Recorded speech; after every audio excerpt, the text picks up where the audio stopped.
Ladies, we are here tonight on the show. And tonight we just got some wrestling news, and then we're gonna do a dynamite recap. I apologize for making this video late. I had some other stuff to do tonight. Usually I do this at 1 o'clock. It's 7 o'clock. I'm sorry. We'll go back to the normal time tomorrow. But anyways, so they're saying that Naomi went to TNA Impact. So they were saying where she was going to sign. I thought it got everything by surprise, right? Because everybody was saying either New Japan, WWE, or AEW, and bam, here comes TNA out of nowhere, and they sign her. Pretty interesting. So she's going to. I'm going to guess they offer the most money, right? So it's the smallest company. They probably offer the most money. Probably AEW and WWE and maybe even New Japan are probably not offering that much. Because she's not a big star, so they probably overpaid to get her TNA.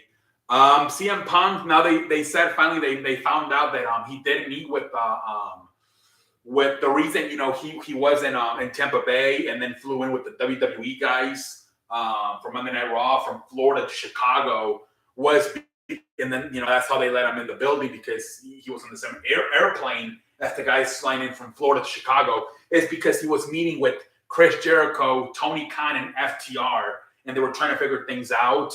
And they're saying the meeting went well, and so pretty interesting how he met on Friday with AEW, and then on Monday he's in WWE backstage. So according to, I believe, Dave Meltzer said the meeting went well, but then why did he go? It's almost like it didn't go well, and that's why he went to Monday Night Raw on Monday, because he's like, let's see how it is over here. Maybe I'm better off going over here. It's kind of weird how he met with AEW on Friday, and then on Monday he was trying to talk to WWE. Pretty weird. Let's see here, more stuff. AEW Free Agents. Dave Meltzer's reporting there's a lot of AEW free agents coming up in 2023, 2024. They're saying it's way too many, to the point where WWE's going to have to choose who do they want to go after. Obviously, one big name would be But yeah, I mean, a bunch of, Kenny Omega, I believe, is up in November.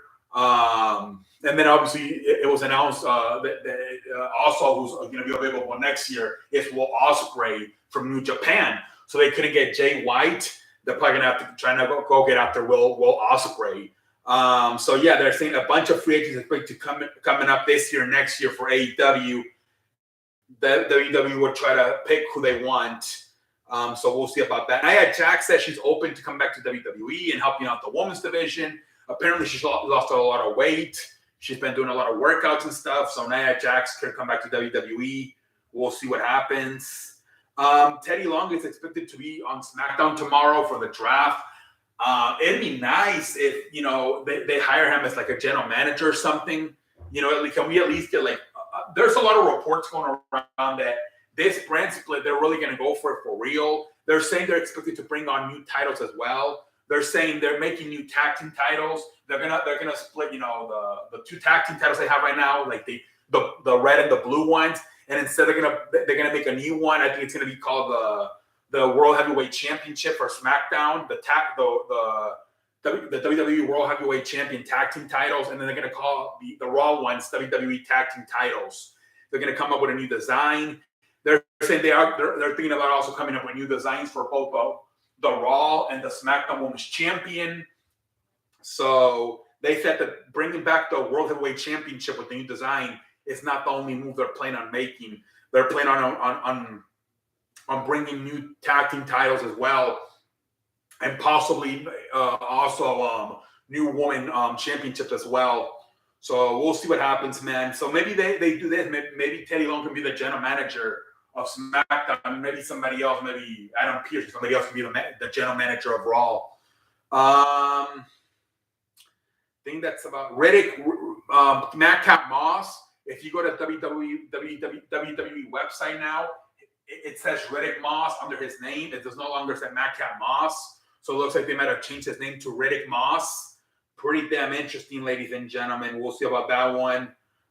That's probably how he's going to maybe repackaging them. So we'll see what happens. Let's see here. They're saying Seth Rollins is favored to be the first world heavyweight champion. They're saying as of right now, Triple H, that's his leading candidate to win the championship at Night of Champions. So we'll see what happens. That would be good for Seth. He's really good. Austin Theory and him, but especially Seth Rollins really wants that focus on the title this past Monday when it was presented. So it looks like it's going to be Seth Rollins. Yeah, ladies and gentlemen, let's see. I think we're done with everything. I think. Oh, the final one, Vince McMahon. Along with the lawsuit, it's Stephanie McMahon as well. She's also a bunch, along with a bunch of writers. They're saying that one of the racist ones was having Apollo Crews talk in an African accent. Another one was they wanted to do a storyline with Bianca Belair that she was going to take it. I'm going to take my earrings off and beat your ass. I don't know why that would be. I'm not sure why that would be racist, but apparently Bianca Belair never wanted to do that. Never wanted to say that line or take off her rings. I don't know, or like her earrings. I don't know. And then they wanted to do a one with, I think they wanted to call up an NXT wrestler, and they wanted to do a one where he was like, and he would dress up like he was trying to hunt crocodiles, but instead of crocodiles, he would try to hunt WWE wrestlers, and he would keep hunting Reggie and put him in a cage like a slave from back in the day. That's how they would do it to the poor people. And then also the last one was they wanted to do a love triangle between Mashur, the one who's with Mel Maximum Models, and Angel Garza, a love triangle with Alea. And they wanted, at the end, they wanted Alea to find out that Mansoor was the one that did 9/11. What? So this is why the WWE writers are suing Vince McMahon, Stephanie McMahon, along with other people in creative. As of right now, Triple H does not appear to be part of this. It only neither Nick. Well, Nick kind of doesn't really have to do much with creative, but as far as the big names, it only appears to be Stephanie McMahon and only Stephanie McMahon and Vince McMahon. Triple H, as of right now, has not appeared on the lawsuit. Only Stephanie and Vince McMahon. So let's see here. I think are we done?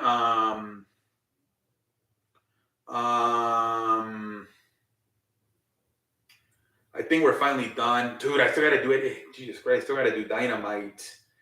Shit, man. Dynamite. Still got to do the recap for Dynamite, man. Holy cow.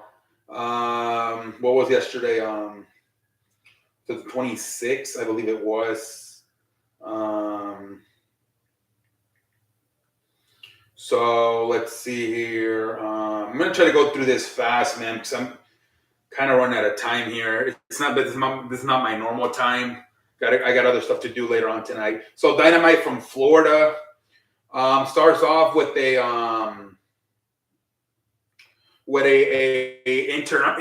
international championship match between Orange Cassidy versus Bandino. Very good, fun match. Started off, man. At the end, man, Orange Cassidy wins it. But it was a fantastic match, man. I really enjoyed it, man. Two baby faces going at it, but pretty damn fun match, man. Pretty fun damn match, man. Pretty dumb fun match. And then we got Jeff Jarrett versus Dax Harwood. I don't know why. Did I miss something from Rampage or something? But Dax Harwood versus Jeff Jarrett.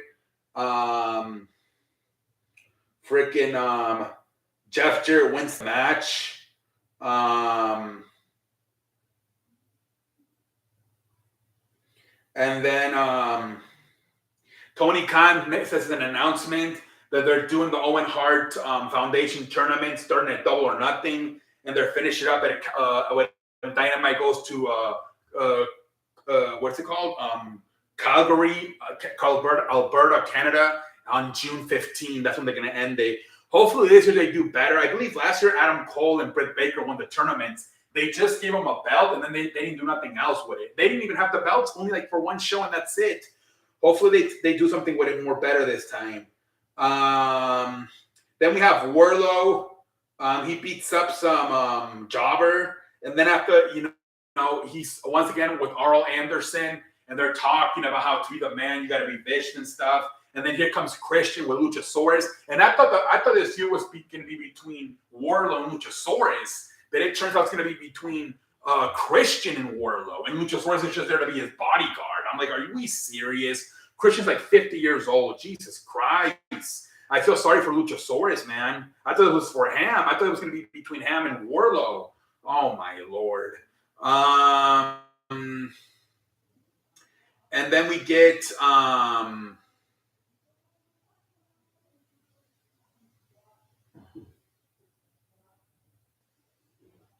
we get the Pillars match between Darby Allin and Sammy Guevara.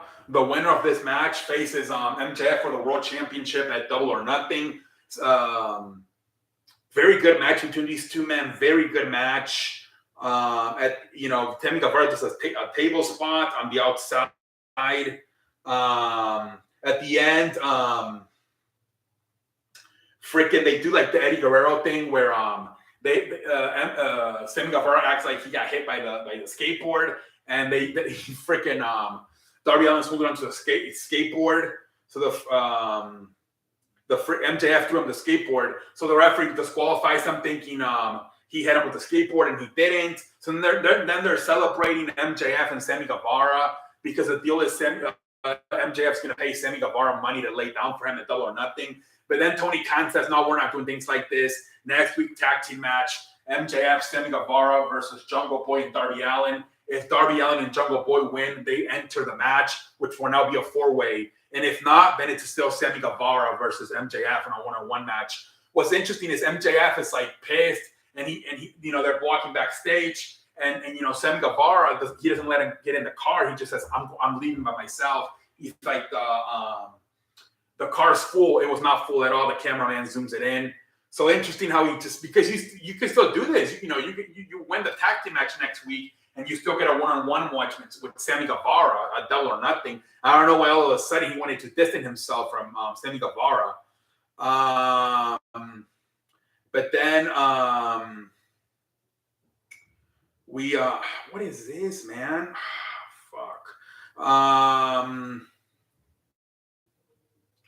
Then we go to Adam Cole's in the ring.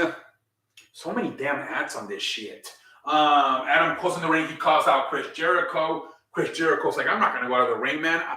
I'm ashamed of you. We attacked your... I saw the... what's her name? Battlecast, whatever the fuck their names are. I attacked your woman, and you didn't even do a damn thing about it. I don't want to be anywhere near you. Outcast, the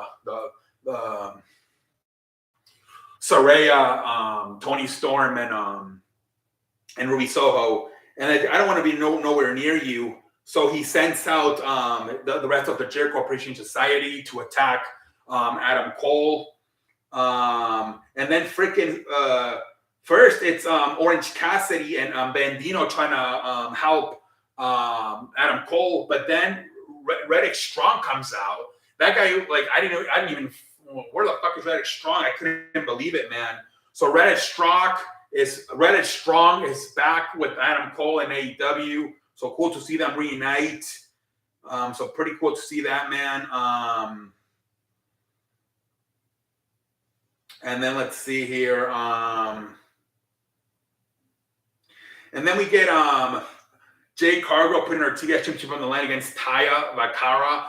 They wouldn't let Taya use her finisher. So she's trying to use her finisher, but she can't. Referee's going to disqualify her. That was a stipulation. So then Jade Cargill just rolls her up, and that's how she wins the title. Or she retains the title, Jade Cargill. After the match, Taya's trying to do the freaking, her finisher move on the referee, Arbery. That was hilarious. So I'm guessing finally there's some possibility that Jade Cargill could lose the title, because the message they're trying to send here is Taya hits that finisher, she's going to win. So maybe in Double or Nothing, they have the match. Taya hits the finisher, and finally we get a new TBS champion. Hopefully, man. Hopefully, man.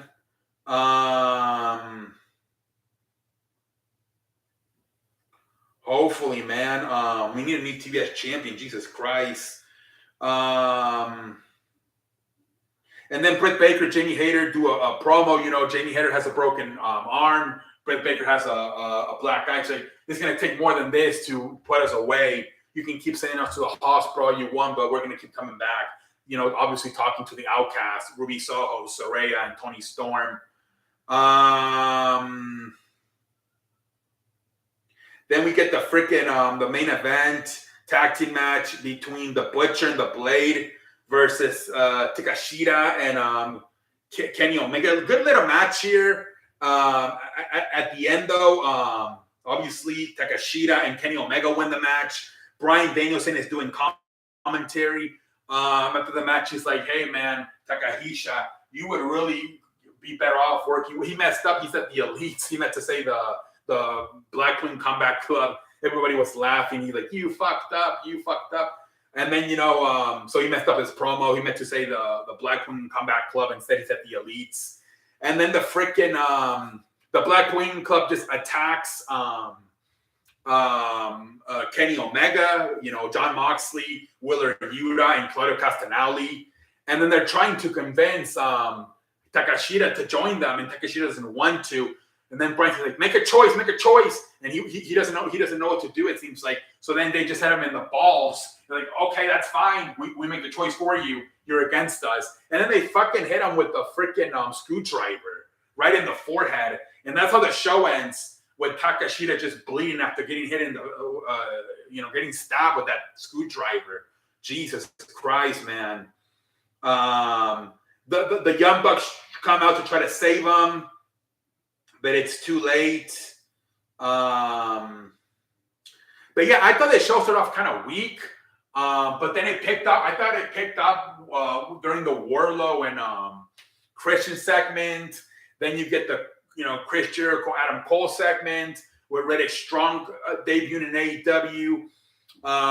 Then you get the singles match between Sammy Guevara and Darby Allin, and I thought it picked up towards obviously the end, the tag team match with the Butcher and the Blade versus Kenny Omega and Takeshita. And then at the end, Takeshita getting attacked all along with Kenny Omega. After the show picked up as they moved on, but I thought like they're trying to get 1 million viewers. And the way they 30 minutes first started off, that was weak. People are just going to switch the channel and not go back, especially when you got the NBA playoffs going on. This is the moment that if you want to do a high ranking, you got to start off on fire. If anything, maybe take your foot off the gas pedal towards the end and then finish again strong. I thought, look, it was a fun match between Orange Cassidy and Bandito, but a lot of casuals don't know who the Bandito is. And man, I would have maybe started off maybe stronger with maybe Adam Cole, Chris Jericho segment. You have, him getting attacked by the Jericho Appreciation Society, and then Reddick Strong comes out. I think that people would have gotten more fired up. Would have been more interesting to continue watching. I thought they took a while to get going on this show. Same thing, Dax Harwood versus Jeff Jarrett. Just, I don't know. I think those matches would have been better in the middle of the show. But I feel you want to start on fire, especially when you're competing with 4 games of the freaking basketball playoffs. The fact that you didn't start the show until maybe like 30 minutes in, you got the it was same thing as Monday Night Raw. The last hour was better. The first, 30 minutes were not so good. But anyways, until next time, whatever. Maybe they're like, we're not going to get good ratings because, whatever we do due to the NBA playoffs. So maybe like, we don't even care. Fuck it. Who knows? But until next time, holla, holla, holla.